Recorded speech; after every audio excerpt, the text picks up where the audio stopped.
The Three Body Problem. You might have heard it's coming to Netflix soon, March of 2024. People, this is an adaptation of some excellent science fiction. You maybe had never even heard of them yet. Let's talk about these books today. Spoiler-Lite.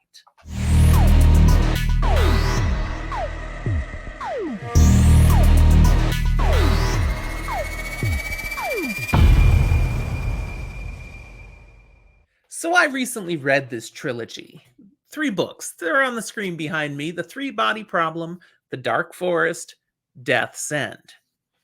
Fascinating science fiction. Written by Chinese author Cixin Liu. How to pronounce it is up in the air because I'm not a fluent speaker of Mandarin or Cantonese. I'm not even a non-fluent speaker. But wow, the stuff that he has come up with in these books is wildly creative while still being rooted so solidly in physics, in hard science, as far as I can tell. He uses some interesting storytelling devices throughout these books that adds a real level of literature to it. So it's not just all sciency. There's narrative, there's flow, there's creativity. It's perhaps got a little more creativeness in its narrative than typical hard science fiction. But people, this is hard science fiction. Starts out with one distinct story in the Three Body Problem, a mystery, almost partly political cop drama involvement here, but really the story is so much more. It is definitely connected to man's discovery of and interaction with extraterrestrial life. And wow, it does not go like you might think. There's a few key themes that play through this story. One, man is not as hot as he thinks he is. The first book really leans into the problem that humanity has problems. We know this, okay? And yet, our problems are minuscule compared to what they could become. And then when we learn about extraterrestrial life, we realize, wow, a lot of man's problems are not just humanity, but perhaps have to do with intelligent life, period. And what we think about each other and how we choose to interact with each other, it's downright scary because it's so plausible. And I don't want it to be plausible. This is not a bright and cheery story. It does not have everything come out roses. It's scary. And I'm not going to say it doesn't have hope. There's definitely some hope involved in this story, in this narrative. But there's a lot of darkness. There's a lot of cynicism. There's a lot of really troubling things that are put forward for you to think about and then to see the ramifications of what happens to people in this story. I felt that the Chinese perspective of the author really adds a lot to this story.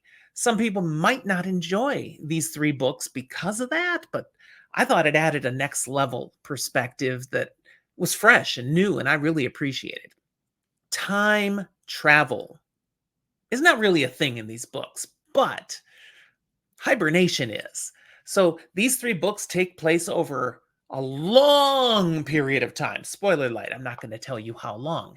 And yet they are all still connected as one story.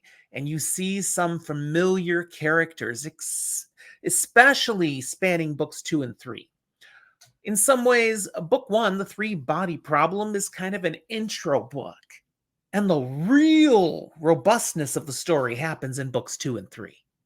You can just enjoy book 1 for what it is and maybe stop right there if you want to. But it really takes off, I felt, at another level in The Dark Forest. And then Death's End is where everything comes home. There are a lot of surprises here. Things are not as you expect they are, partly because we as humans think we're all that, man. We like being the top banana. We've been the dominant species here. Well, if we discover life out there at some point that can come and visit us, trust me, we're amoeba. We're nothing. because unless we're the ones first out there exploring and discovering things, we're going to be inferior. And this author makes some real statements about maybe what we ought to be thinking about as we try to, hello world out there, worlds out there, we're here. Maybe that's not the smartest idea. Read this and see if you agree the same. I thought it gave me a lot to think about. It was definitely entertaining. I was engaged from start to finish. Really glad I read this. And hopefully you might be too. If you have read it, you have thoughts, put it down in the comment box. Questions, put them down there too, and I might be able to answer. We hope you'll like this episode. Click that like button, please, and subscribe to our channel if you haven't done so yet. Zach and I, we love bringing this stuff out to you, and your feedback helps us keep it coming. You can also find other ways to interact with us down there, social media, our Discord server, and we even have a Patreon page. Thank you to those of you who support us and help us keep this coming out. Let's see, put them over there, our Patreon supporters. We appreciate you. Thanks, everyone. We'll talk to you next time.